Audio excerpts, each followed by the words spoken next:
नमस्कार, आपके साथ मैं हूं दीपिका। क्या अविनाश ने लगा दी चूमवीर के बीच में आग? कल के एपिसोड में चूम छा गई और चूम का जो टपोरी स्टाइल था वो लोगों को बहुत पसंद आया।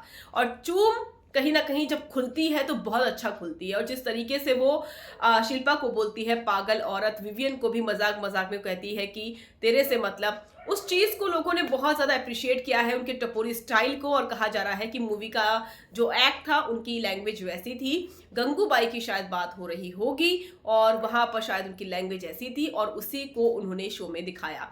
तो कल के एपिसोड की लाइमलाइट चूम ले गई और उसके बाद बग्गा उन्हें बात करने के लिए बुलाते हैं, जो कि गिल्ट में थे कि शायद चूम को उन्होंने बाहर करने के लिए उनका नाम ले लिया, जो भी था। उसके बाद चूम रोने लगती हैं तो विवियन आते हैं, उन्हें समझाते हैं कि करण की शैडो से तुम बाहर निकलो, करण से बाहर निकलना बहुत जरूरी है, तुम बहुत स्ट्रांग हो लेकिन कहाँ तुम हो ये समझ में नहीं आता है, तुम्हारा गेम जो है वो सिर्फ करण के आसपास ही है। लेकिन उसके बाद अविनाश आते हैं, ईशा आती है और अविनाश पूछते हैं कि हम बैठ सकते हैं, तो चूम एग्री कर जाती है। उसके बाद वो चूम से कहते हैं कि मुझे पता है कि करण तुम्हारे बारे में क्या सोचता है, ऊपर बैठकर, घोड़े पर बैठकर मैंने उससे बात की थी तुम्हारे बारे में, तुम्हें वो बातें बता भी नहीं सकता हूं। तो अगर ये कहा जाए कि अविनाश ने भड़काने का काम कर दिया है, चूमवीर के बीच में आग लगाने का काम कर दिया है, क्योंकि मेरे ख्याल से तो चूम के लिए तो कोई बात ही नहीं हुई थी।